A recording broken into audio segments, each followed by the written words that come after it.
ආයුබෝවන් සුබ සන්ධ්‍යාවක්. සියලු සමීක්ෂණ වාර්තා නැවත නැවතත් තහවුරු කරන ලංකාවේ අංක 1 ප්‍රවෘත්ති ප්‍රකාශය. පැතක තැත්ත කියන හිරු ප්‍රවෘත්ති සමගින් මම මහේෂ් සේනාරත්න. මම ශශිකලා කඳුවඩාරච්චි. ප්‍රථමයෙන් ප්‍රධාන ප්‍රවෘත්ති සරස්තල.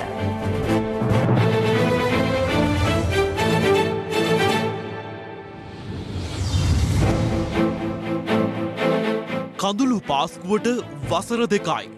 රට පුරා අනුස්මරණ. මේ කුරිරු මිනිමැරුම කෙරෙහි එදා පැවති රජයක් දැන් බලයේ සිටින වත්මන් රජයක් පෙන්වන ලිස්සා යන සුළු ක්‍රියා පිළිවෙත පිළිබඳව අපට ඇතිවන්නේ බලවත් ශෝකයක්. පාස්කු ප්‍රහාරයෙන් පාර්ලිමේන්තුවත් ඇවිලෙයි. මන්ත්‍රීවරු දෙදෙනෙක් ගුටි බැට ඇනගනේ. මෙරටට තවත් කොවිඩ් ප්‍රභේදයක අවධානමක්. කොවිෂීල්ඩ් එන්නතගත් තිදෙනෙක් මිය ගොස් ඇතැයි පාර්ලිමේන්තුවේදී හෙළිවෙයි. විකිරණශීලී ද්‍රව්‍ය රැගත් නෞකාවක් අනවසරයෙන් හම්බන්තොටට. කැරලොයින් ගැලවූ කිරුළ අයර්ලාන්තයට. අමුතු කේක් එකට හරහා කියල හැදෙවෝ වගේ. පාස්කුරිදා ප්‍රහාර මාලාවට අදට වසර 2ක් සපිරෙනවා. ඒ පිළිබඳවයි අද දවසේ පුවත. දවසේ පුවත.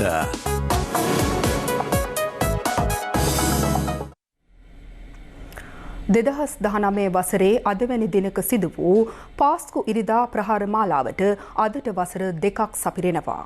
269 දෙනෙකුට ජීවිත අහිමි වූ එම අඳුරු දිනය සිහිපත් කරමින් බෝම්බ ප්‍රහාර මාලාවට ගොදුරු වූ දේවස්ථාන ත්‍රිත්වය ඇතුළු තවත් ස්ථාන රැසකදීම අද විවිධ අනුස්මරණයන් පැවැත්වුණා.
පාස්කු ඉරිදා බෝම්බ ප්‍රහාර මාලාවෙන් දිවි අහිමි වන් සේකරමින් පෙරවරු 8:45ට විනාඩි 2ක නිශ්ශබ්දතාවයක් පැවැත්වුණු අතර මේ කොළඹ කොච්චිකඩේ ශාන්ත අන්තෝනි දේවස්ථානයයි.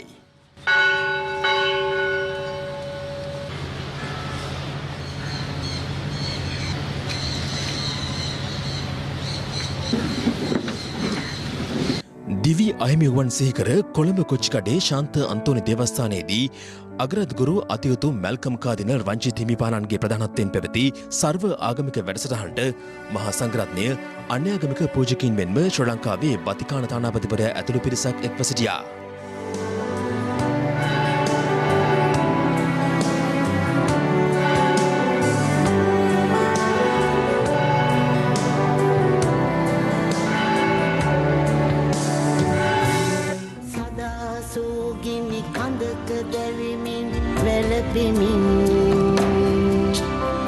රටම අන්දය පොළුය බිහිවිය මන්දයි.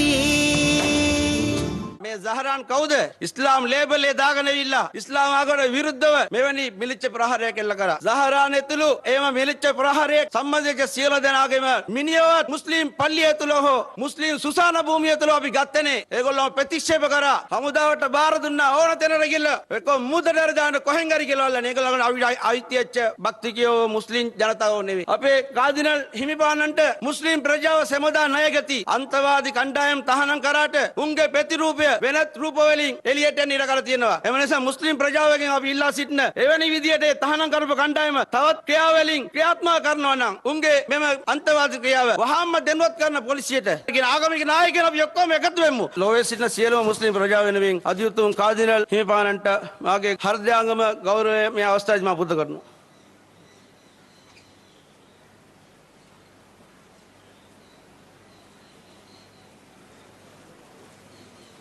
රජයේ මූලික වගකීම ජනතාවගේ ආරක්ෂාව සැලසීමයි. මේ වගකීම පසුගිය රජය වෙතින් ඉටු නොවුණු බව ඉතාමත් පැහැදිලි. වර්තමානයේහි රජයේ විසිනුත් ප්‍රමාණවත් අවධානයක් මේ සම්බන්ධයෙන් නොයදුණු බවට රටේ හැම පැත්තෙම චෝදනා එල්ල වෙන අවස්ථාව අපි දකිනවා. එදා බෝම්බ ප්‍රහාරයෙන් මියදී සුණු විසිනු වී ගිය අයත් සමග ත්‍රස්තවාදයේ පුහුණු වුණු ඒ වෙනුවෙන් ප්‍රතිඥා දුන් සිය ගණනක් ත්‍රස්තවාදීන් මේ සමාජයේ නිදැල්ලේ තවමත් පසු වෙන බව. ඔවුන්ගේ ප්‍රතිඥා ඉටු කරගන්න ඒ ත්‍රස්තවාදී බෝම්බ කොයි මොහොතක හෝ පත්තු වෙන බවට නිසැකයි. එය පන්සලකින්, පෙරහැරකින්, හින්දු කෝවිලකින්, මෙවන් දේවස්ථානයකින් යලි මතුවේයිද මේ සැකය අප තුළ පවතිනදී. ත්‍රස්තවාදයේ තවත් ස්වරූප තියෙනවා. ඒ තමයි විස ආහාර කැවීමේ ත්‍රස්තවාදය. අවාසනාව SLS ලාංඡනයත් විශ්වාස කළ නොහැකි තත්ත්වයට රටවැසියා අසරණ වෙලා තියෙනවා. අනිත් ත්‍රස්තවාදයේ දුරාචාරයේ දුරාචාරයේ ත්‍රස්තවාදයේ පාර්ලිමේන්තුවෙනුත් නැගෙනවා. මේ මිනිස් සංහාරය සිදු කළේ කවුද? එම මිනිමැරුම කළේ කුමන හේතුවකටද? කාගේ උවමනාවකටද යන්න රටට හෙළිදරව් කිරීමට අපරාධ විමර්ශන දෙපාර්තමේන්තුවත් ඊට අදාළ රජයේ අනිකුත් ආයතනත් මේ වන විටත් අපෝසත් වී තිබීම අප සිත්හි විශාල ප්‍රශ්නාර්ථයක් නගන දෙයක්. රටේ සෙසු අපරාධ සම්බන්ධයෙන් කෙරෙන පරීක්ෂණවල ප්‍රතිඵල දැඩි කාර්යක්ෂමතාවයකින් හා විනිවිදභාවයකින් සිදු වී වර්ධකරුවන් නීතිය අභිමුවට ගෙන එන ක්‍රමවේදයක් ක්‍රියාත්මක වෙද්දී මේ කුරිරු මිනිමැරුම කෙරෙහි එදා පැවති රජයක් දැන් බලයේ සිටින වත්මන් රජයක් පෙන්වන උදාසීන දේශපාලන සුළඟ හමන පැති අනුව තීරණ ගන්නා ලිස්සා යන සුළු ක්‍රියා පිළිවෙත පිළිබඳව අපට ඇතිවන්නේ බලවත් ශෝකයක් බව කියන්නට ඕනේ. මේ ක්‍රියාදාමයේ පිටුපස බොහෝ විට දේශපාලන අරමුණු තිබෙන බව අප කාටත් පැහැදිලි වෙමින් පවතිනවා. මුස්ලිම් සොයුරියන්ගෙන් විශේෂ ඉල්ලීමක් කරන්නට මම මේ අවස්ථාවක් කරගන්න. ඔබ ඔබේ ආගම ගැඹුරින් අදහන්න තිබෙන උද්‍යෝගය සහ උවමනාව ඔබට කිසිම සම්බන්ධයක් නැති වෙනත් අයට සහ කණ්ඩායම්වල ආත්මාර්ථකාමී අරමුණු ඉෂ්ට කර ගැනීමට අතකොළුවක් බවට පත්වන ගෝලීය වැඩපිළිවෙල තේරුම් ගන්න. ඔබ අන්තවාදය ප්‍රතික්ෂේප කරන්න ඉදිතර වන්න. ආගමේ නාමයෙන් මිනිමැරුමට මොළ සෝදන වහබ්වාදී පාසැල් සහ සංවිධානවලට එරෙහිව ඔබම නැගී සිටින්න. ආදරණීය මුස්ලිම් සහෝදර සහෝදරීනි, ඔබට මතක ඇති එදා පාස්කු ඉරිදා පල්ලි අහිංසක දරු පවුල් කෑලි වලට කැඩී තිබියදී ඔබේ පල්ලි වලට ගල් ගහන්න, කඩසාප්පු ගිනි තියන්න, එකිනෙකා කොටවා අවුලවන්න, රටේ ආගමික සමගිය බිඳින්න සංවිධානාත්මක ප්‍රයත්නයක් යම් පිරිසක් විසින් ක්‍රියාත්මක කළ බව මමත් කතෝලික ජනතාවත් ඔබේ හොඳ නමත් සුරක්ෂිතභාවයක් ගැන කල්පනා කළා. ඒ වෙනුවෙන් ඉදිරිපත් වුණා. නමුත් පාස්කු ඉරිදින ප්‍රහාරයට යුක්තිය ඉටුවීම ප්‍රමාද වන විට එය රටේම ප්‍රශ්නයක් ලෙස සලකා ඊට ප්‍රමුඛතාවයේදී අප වෙනුවෙන් ප්‍රබල හඬක් නැගීමට ඔබ තවමත් ඉදිරිපත් වී නැහැ. ඒ පාස්කු ප්‍රහාරයේ වගකීම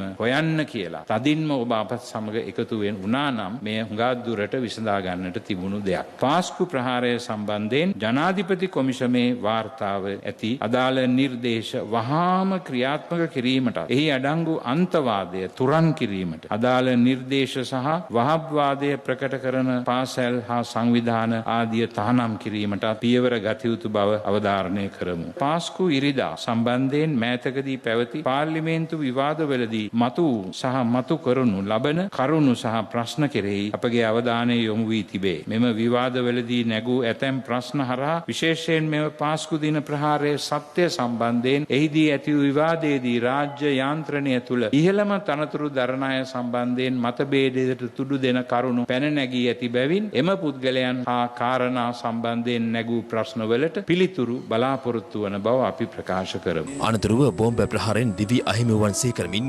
කොච්චිකඩේ ශාන්ත අන්තෝනි දේවස්ථානයේදී දිව්‍ය පූජා යාගය පැවැත්වුණා. බෝම්බකරුවන්ගේ ගොදුරක් වූ මඩකලපුව සියොන් දේවස්ථානයේදීද අද විශේෂ පූජා යාගයක් පැවැත්වුණා.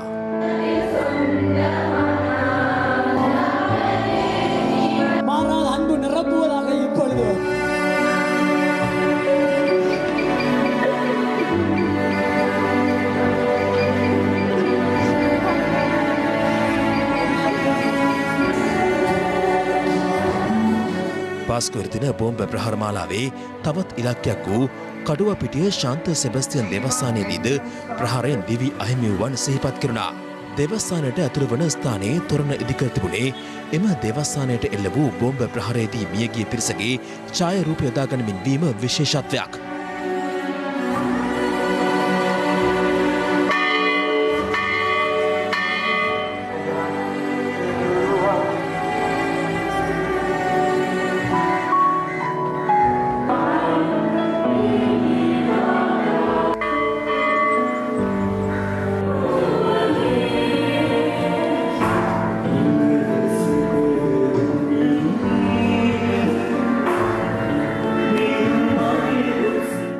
ප්‍රහාරයෙන් දිවි අහිමි වූවන් සිහිපත් කිරීමේ ගමන් චාරිකාවක් අද පසර 3ට මීගමුව මාර්ස්ටලා විද්‍යාලයෙන් ආරම්භ වුණේ අගරාධගුරු අතිඋතුම් මැල්කම් කාදිනල් රංජිත් හිමිපාණන්ගේ ප්‍රධානත්වයෙන්.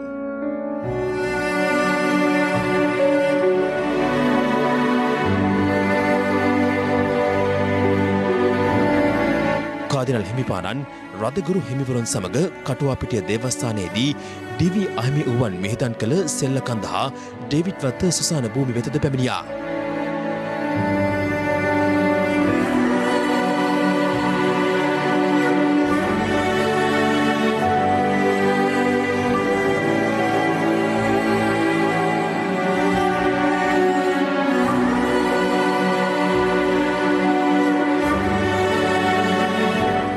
එහිදී කාදිනල් හිමිපාණන් විසින් සුසාන භූමියේ ස්ථාපිත නව දේවස්ථානය ආසිරිගැන්වීම සිදු කළා. දෙවසරකට පෙර පාස්කුරිදා එල්ල වූ කුරිරු ත්‍රස්ත ප්‍රහාරයෙන් වැඩිම පිරිසක් ජීවිතක්ෂයට පත් වුණේ කටුවාපිටිය ශාන්ත සෙබස්තියන් දේවස්ථානයේදී.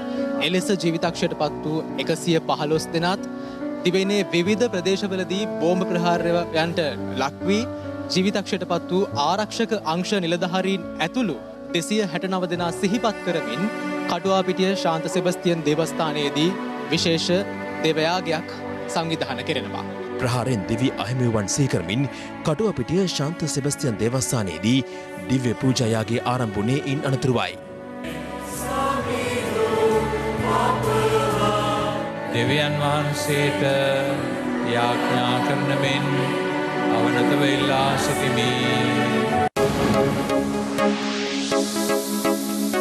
දවසේ පුවත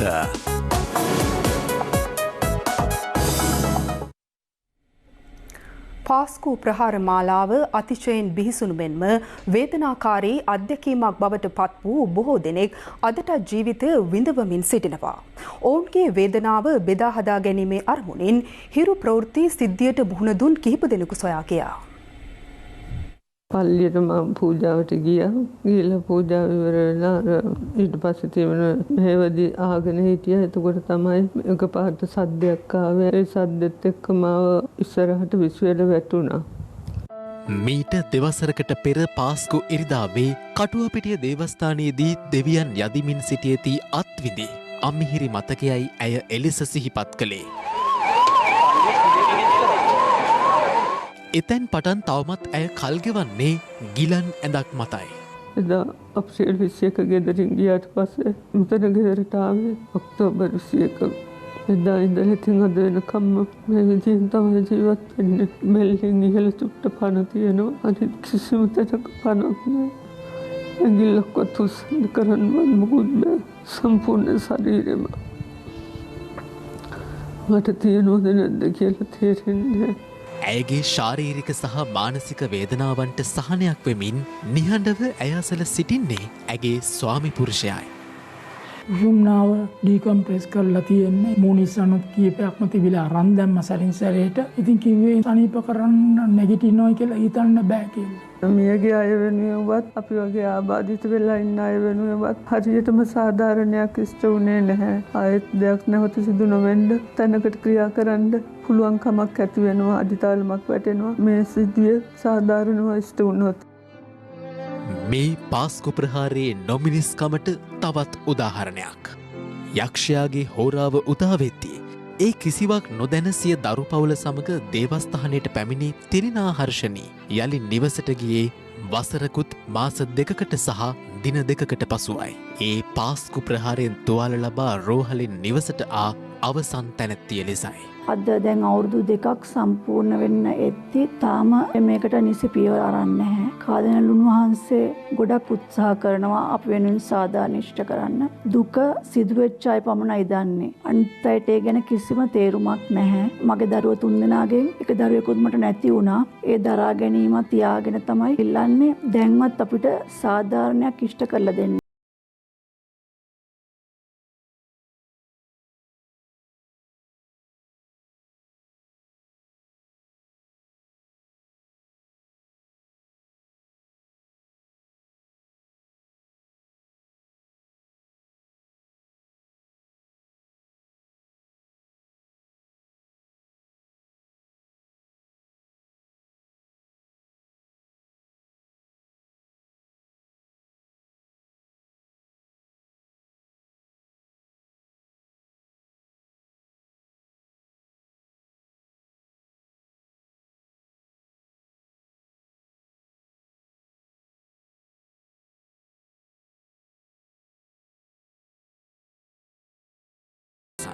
நிலையில் உலகத்தில் நிரந்தரமே.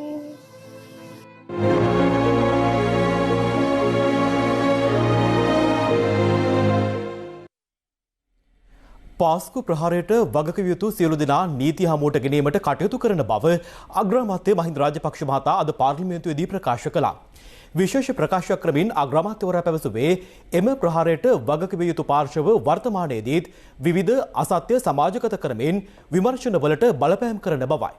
මේ අතර පාස්කු ප්‍රහාරයෙන් මියගිය පිරිස අනුස්මරණය කරමින් පාර්ලිමේන්තුවේදීද විනාඩියක නිශ්ශබ්දතාවක් පැවැත්වුණා.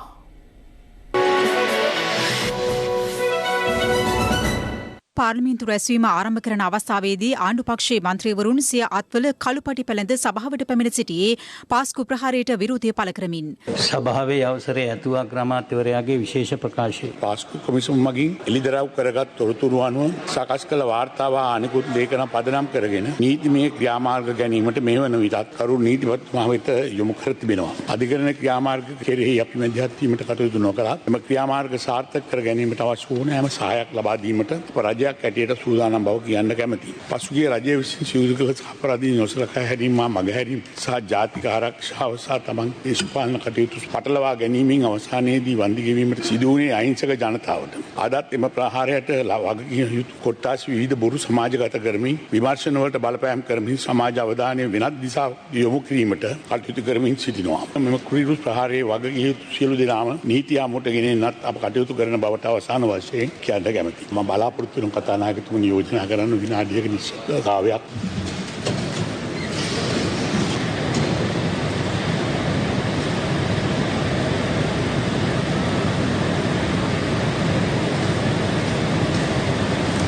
මේ අතර සමගි ජන බලවේගයේ මන්ත්‍රීවරුන්ද කළු පැහැති ඇඳුම් වලින් සැරසී පාර්ලිමේන්තුවට පැමිණ සිටියා. පොඩි බයක් තියෙනවා චම්පි කැමැතුමාගේ විපක්ෂ නායකතුමාගේ ඇඳුම දැක්කාම නිකන් සහරාන්ව මතක් වෙනවා ඒහා සමාන ඇඳුමක් ඇඳගෙන ඇවිල්ලා තියෙනවා. ඒ නිසා සහරන් සිහිපත් කිරීමටද නැත්නම් පිනං කනගාටු ප්‍රකාශ කරන්න ඔබතුමා මෙතන හිටගෙන ආවම තමුන්නාන්සේලාට විතරයි සහරන් මතක් වෙන්නේ. අත රිෂාඩුයි හකීමුයි දෙන්නම නැහැ. හිතයි අනිද්දයි තියෙන දේශපාලන පළ ගැනීම ජනාධිපති කොමිෂන් වාර්තාවේ විවාදය ඉල්ලුවේ අපි. ඉතින් අපිට මේක ආරම්භ කරන්න ඉඩ දෙන්න ඕන. දැන් ෆීල්ඩ් මාර්ෂල් සරත් පොන්සේකා මැතිතුමා යෝජනාවක් දාලා තියෙනවා. 100% දේශපාලන හා වද හිංසා ලැබුවේ අපේ හිතවතුන් අපේ පාපාක්ෂිකයන් කියලා. ලැජ්ජනේ. එතකොට යෝජනාව ගේන්න ඕනේ. අපේ മന്ത്രിවරයෙක් තමයි වේදනාවෙන් යෝජනාව ගෙනල්ලා තියෙන්නේ. ඔබලා කරේ වද දීම හා පලි ගැනීම. සංවාදය පැවැත්වෙන අතරතුර සභාගම මැදට පැමිණි හරින් ප්‍රනාන්දු සහ ජානක තිස්ස කුට්ටිආරච්චි මන්ත්‍රීවරුන් අතර උණුසුම් තත්ත්වයක් ඇති වුණා. මේ දැක්කද ඔන්න දැක්කද ඒ ආකාරයෙන් තමයි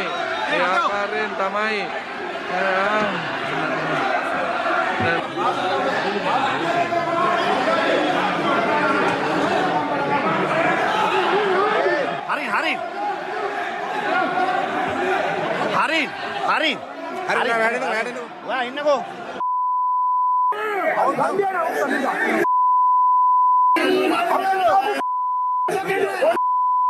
හරි ඔයා යන්නේ ඔයා මචං හරි මෙහෙමයි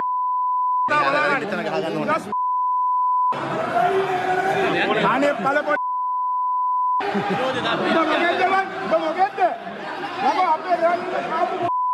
තාත්තේ අන්න ගහන්න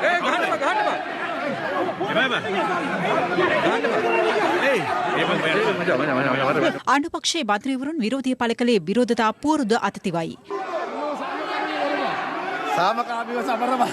සභාවේ වැඩ කටයුතු විනාඩි 10කට හිටවනු ලැබේ. සභාකර්මයෙන් පිටතදී හරින් ප්‍රනාන්දු සහ තිස්ස කුට්ටිආරච්චි මන්ත්‍රීවරුන් අතර උණුසුම් තත්ත්වයක් ඇතිව තිබෙනවා.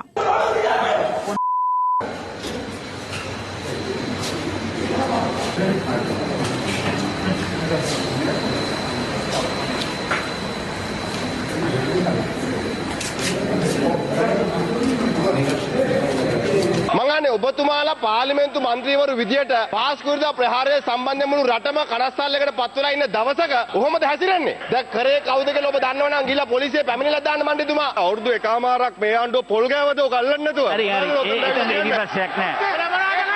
ගරු ඔබතුමාගේ ඔය කතා එදා තිබ්බේ නෑ. එදා ඔබතුමාගේ නායකයාට බය වාඩි වෙලා හිටියා. අපි පැහැදිලිව කියනවා පාස්කෘතික ප්‍රහාරය සම්බන්ධ සියලුම දෙනාට අපි දඬුවම් දෙනවා කරු කතානායකතුමනි. ඒක අපි කරනවා. ආණ්ඩුව ලැජ්ජ නැතුව බෝට් ටික අල්ලගෙන එළියට බහැලා මෙතෙන්ට සහරාන්ව අද සැමරුවා නිසා අපි විපක්ෂයක් හැටියට කනගාටු වෙනවා මේ පාර්ලිමේන්තුවේ තමුන්නාසලත් එක්ක වාඩි වෙලා ඉන්න එක. ඒ මියගිය අයව සමරනවා වෙනුවට ත්‍ස්වාදී සාධකයන්ගේ එතුමන්ලා තමයි ලෑස්ති වෙලා හිටියේ අද මේ උද්ඝෝෂණය කරන්න. තමුන්නාසගේ මේසයට බැලුවොත් තමුන්නාසගේ බැනර් ටික තියෙනවා. කළුවට ඇඳගෙන සහරාන්න මතක් කිරුවේ තමුන්නාසලා. නන්දා මාලනේ මැතිනිය අද ගීතයක් කියනවා කොච්චිකඩේ දේවස්ථානේ කොහෙද නීතිය විමසමු කියලා. දැන් නන්දා මාලනේ මැතිනියටත් හූ කියනවා. ඔබතුමාටත් මතකයි අපිටත් මතකයි නන්දා මාලිනීගේ ගී තහනම් කරේ එක්සත් ජාතික පක්ෂ ආණ්ඩුව ගුවන් විදුලියෙන්.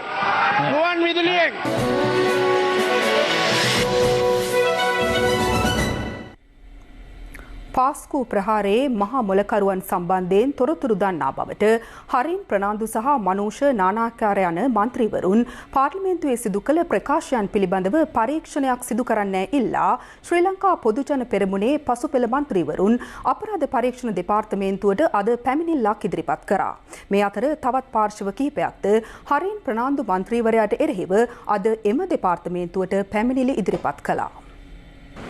හරින් ප්‍රනාන්දු සහ මනුෂ්‍ය නානායක්කාර යන මන්ත්‍රීවරුන් සම්බන්ධයෙන් සිදු කළ පැමිණිල්ලට ශ්‍රී ලංකා පොදුජන පෙරමුණේ පසුපෙළ මන්ත්‍රීවරුන් 40 දෙනෙකු අත්සන් තබා තිබෙනවා.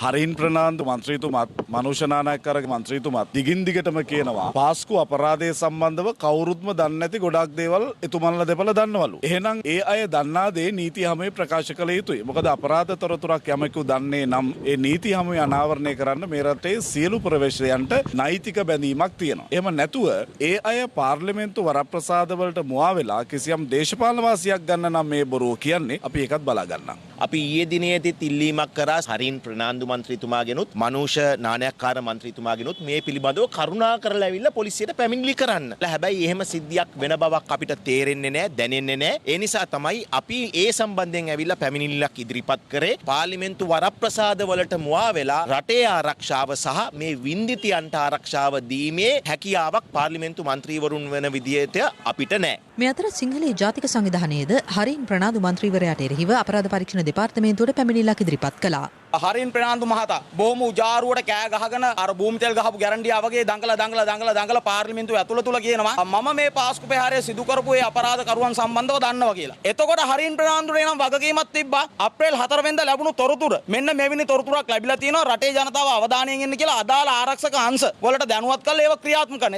නමුත් එවැනි ක්‍රියාවක් කරේ නැහැ හරින් ප්‍රනාන්දු. මොකද කරේ? ටක් ගාලා තමන්ගේ අප්පොච්ච කතා කරලා ඉවරලා මේ පුත්තන්ඩියා සම්පූර්ණයෙන්ම හැංගිලා හිටියා ඇඳ යටට වෙලා. ඇඳ යටට වෙලා හැංගිලා ඉඳලා දැන් පාර්ලිමේන්තුව ඇතුළට ඇවිල්ලා මේ පාර්ලිමේන්තු වරප්‍රසාද යටතේ එන්න පොර ටෝක් දෙන්නේ. දීලා එන්න හයියෙන් කෑ ගහලා කියනවා මේකේ මහා මොලකරුවන් අපි දන්නවා මේ පාර්ලිමේන්තුව ඇතුලේ මිනිමරුවන් ඉන්නවා කියලා. පාර්ලිමේන්තුව ඇතුලේ හැංගි හොරා ගේම් ගහන්න නැතුව පාර්ලිමේන්තුවෙන් එළියට ඇවිල්ලා හරින් ප්‍රනාන්දුට පුළුවන් අපරාධ පරීක්ෂණ දෙපාර්තමේන්තුව ඉස්සරහට ඇවිල්ලා මෙතනට ඇවිල්ලා මෙන්න මොලකරුවන් කියලා නම් පිටින් පෙන්නන්න. හරින් ප්‍රනාන්දුට ඒක කරන්න කොන්දප්පන නැහැ. හරින් ප්‍රනාන්දුට කසේරුකාවකුත් නැහැ, මොලේකුත් නැහැ. එහෙනම් හරින් ප්‍රනාන්දුවත් මේ සිද්ධිය සම්බන්ධව අත්අඩංගුවට ගන්න ඕනි. අපි බලන් ඉන්නවා අසත්සාල්ට ක්‍රියාත්මක වෙච්ච නීතිය මේ හරින් ප්‍රනාන්දුටත් ඒ වගේම මනෝස නායකකාරටත් මේවා ක්‍රියාත්මක වෙන්න ඕනි. පූජ්‍ය ඕමල්පේ සෝබිත් හිමියන් අපරාධ පරීක්ෂණ දෙපාර්තමේන්තුවට පැමිණිල්ලක් ඉදිරිපත් කළේ පාස්කු ප්‍රහාරයෙන් විපතටපත් වූවන්ට සහන සැලසීම සඳහා ලෝක මුස්ලිම් ලීගය විසින් හිටපු ජනාධිපතිවරයා වෙත ප්‍රදානය කළ ඇමරිකානු ඩොලර් මිලියන 5ට සිදුව ඇත්තේ කුමක්ද යන සම්බන්ධයෙන් පරීක්ෂණයක් සිදු කරන ලෙස ඉල්ලමින්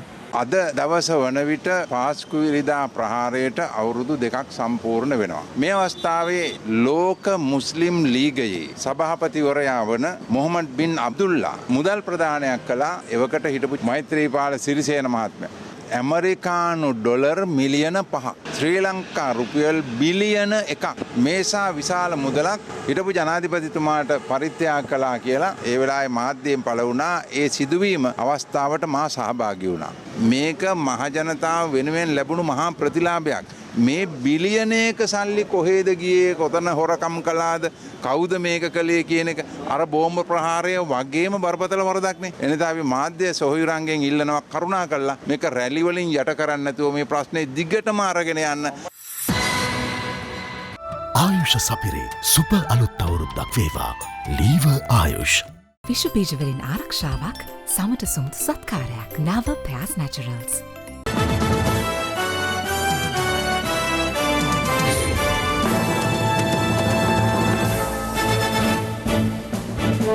කොළඹ වරාය නගරය ආර්ථික කොමිෂන් සභා පනත් කෙටුම්පත අභියෝගයට ලක් කරමින් ගොනු කළ පෙත්සම් පිළිබඳ වැඩිදුර විභාගය හෙට දිනය දක්වා කල්තැබීමට පංචපුද්ගල ශ්‍රේෂ්ඨාධිකරණ විනිසුරු මඩුල්ල අද නියෝග කළා. පෙත්සම් විභාගයේ 3 වෙනි දිනය වූ අද අතරමැදි පෙත්සම්කරුවන්ගේ කරුණු දැක්වීම් සිදු කෙරුණා. මෙහිදී අතරමැති පෙත්සමක් ඉදිරිපත් කළ ජනාධිපති ලේකම් ආචාර්ය පී.බී. ජයසුන්දර මහතා වෙනුවෙන් පෙනී සිටි ජනාධිපති නීතිඥ රොමේෂ් ද සිල්වා මහතා සඳහන් කළේ කොළඹ වරාය නගර ආර්ථික කලාප සංකල්පයට එක්සත් ජාතික පක්ෂය සමගි ජන බලවේගයේ ඇතුළු පාර්ශ්ව විරුද්ධත්වය පළ කර නොමැති බවයි. ජනාධිපතිවරයා වෙත ප්‍රදානය කළ විධායක බලය මගින් නියෝජිත කොමිසම ස්ථාපනය කරන අතර ඊට සමාජිකයන් පත් කිරීම ජනාධිපතිවරයා විසින් සිදු කිරීමේ ක්‍රියාවලියේ වරද කුමක්දැයි ජනාධිපති නීතිඥ රොමේෂ් ද සිල්වා මහතා ප්‍රශ්න කළා. වරාය නගර කලාපයේ කටයුතු වලට අවසන් වශයෙන් ජනාධිපතිවරයා වගකීමට බැඳී සිටින බවද ඔහු පෙන්වා දුන්නා. යෝජිත කොමිසමේ සමාජිකයන් වශයෙන් විදේශිකයන් පත් කරන බවට අනවශ්‍ය බියක් නිර්මාණය කොට ඇතැයි චෝදනා කළ ජනාධිපති නීතිඥවරයා අතීතයේ මෙරට මහ බැංකුව ආයෝජන මණ්ඩලය වැනි ආයතන සඳහාද ශ්‍රී ලාංකිකයන් නොවන පුද්ගලයන් පත් කර ඇතැයි සිහිපත් කළා. අතරමැති පෙත්සමක් ඉදිරිපත් කළ අමාත්‍ය මහාචාර්ය ජී.එල්. පීරිස් මහතා වෙනුවෙන් පෙනී සිටි ජනාධිපති නීතිඥ ගාමිණී මාරපන මහතා සඳහන් කළේ මෙම පනත් කෙටුම්පත තුළින් යම් අත්නොමතික ක්‍රියාවක් සිදුවන්නේ නම් ඒ පිළිබඳව පාර්ලිමේන්තුවට ජනාධිපතිවරයාගෙන් ප්‍රශ්න කිරීමට හැකියාව පවතින බවයි. අතරමැති පෙත්සම් ඉදිරිපත් කළ මුදල් අමාත්‍යාංශයේ ලේකම් එස්.ආර්. ආටිගල සහ ඩොනල්ඩ් ප්‍රනාන්දු යන මහතුරුන් වෙනුවෙන් පෙනී සිටි ජනාධිපති නීතිඥ සංජීව ජයවර්ධන මහතා වරාය නගර කලාපය තුළ මුදල් විශුද්ධීකරණය වැළැක්වීමේ පනත ඇතුළු සියලු අනපනත් ක්‍රියාත්මක වන බව පෙන්වා දුන්නා. අතරමැති පෙත්සම් පිළිබඳ වැඩිදුර කරුණු දැක්වීම හෙට දිනය දක්වා කල් තැබීමට විනිසුරු මඩුල්ල තීරණය කළා. මේ අතර වරාය නගරය සම්බන්ධයෙන් ඉදිරිපත් කර තිබෙන පනත් කෙටුම්පත වෙනුවට උපරිම ප්‍රතිලාභ ශ්‍රී ලංකාවට අත්වන අයුරින් නව පනත් කෙටුම්පතක් සකස් කර ඉදිරිපත් කරන ලෙස පූජ්‍ය ඇල්ලේ ගුණවංශ හිමියන් ජනාධිපතිවරයාගෙන් ඉල්ලීමක් කරනවා.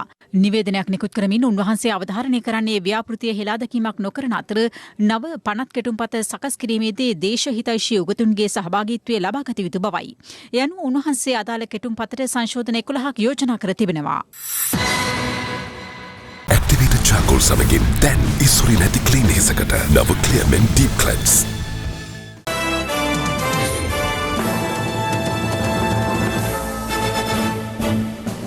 දැන් තවත් පුවත් කිහිපයක් සමගින් රටවටා හිරෝ. රටවටා හිරෝ හම්බන්තොට වරායට අනවසරයෙන් ඇතුළු වූ වික්‍රමශීලී ද්‍රව්‍ය රැගත් නෞකාවකට වහාම පිටවන ලෙස ශ්‍රී ලංකා පරමාණුක බලශක්ති නියාමන කොමිෂන් සභාව දැනුම් දී ඇතැයි සූර්ය බල සුළං හා ජල විදුලි ජනන ව්‍යාපෘති සංවර්ධන රාජ්‍ය අමාත්‍යාංශය නිවේදනය කරනවා. එම නිවේදනයේ සඳහන් වූයේ නෙදර්ලන්තයේ සිට චීනය බලා යාත්‍රා කරමින් තිබියදී එන්ජිමේ ඇති වූ දෝෂයක් හේතුවෙන් අදාළ නෞකාව හම්බන්තොට වරායට පැමිණ ඇති බවයි. ඇස්ට්‍රසෙනිකා කොවිෂීල්ඩ් වෙන්නත ලබාගත් මෙරට තිදෙනෙකු රුධිරය කැටි ගැසීමෙන් ජීවිතක්ෂයට පත්ව ඇති බව සෞඛ්‍ය අමාත්‍ය පවිත්‍ර රජ මහත්මිය සඳහන් කළා. මේ අතර කොළඹ බැංකුවකින් වාර්තා වූ ආසාදිතයින්ට වැළඳී ඇත්තේ කොවිඩ්-9 ප්‍රභේදයක් විය හැකි බව සෞඛ්‍ය සේවා අධ්‍යක්ෂ ජෙනරාල් විශේෂඥ වෛද්‍ය අසේල ගුණවර්ධන මහතා පවසනවා. 2020 ලෝක විවාහක රූරජන වූ කැරොලයින් ජූරි සිය කිරුළ අත්හැරීමට ගත් තීරණය ලෝක රූරජන තරඟාවලි සංවිධායකයින් විසින් පිළිගෙන තිබෙනවා. ඔවුන් නිවේදනය කරන්නේ ඒ අනුව ලෝක විවාහක රූරජන කිරුළ මෙතැන් පටන් අයර්ලන්තයේ විවාහක රූරජනට පිරිනැමෙන බවයි. රටවටා හිරෝ එසෝදානම සමගෙන යාලට පැත්ත නොගත් ඇත්ත දැනගැනීමේ අයිතිය තවදුරටත් තහවුරු කර ගන්නට තිරේ දිස්වන පරිදි හිරු SMS ප්‍රවෘත්ති සේවාව ඔබේ ජංගම දුරකථන ජාලයට අනුව සක්‍රිය කර ගන්න. අපි එළ හැමෝනේ අද රාත්‍රී 9:55ට. ආයුබෝවන්.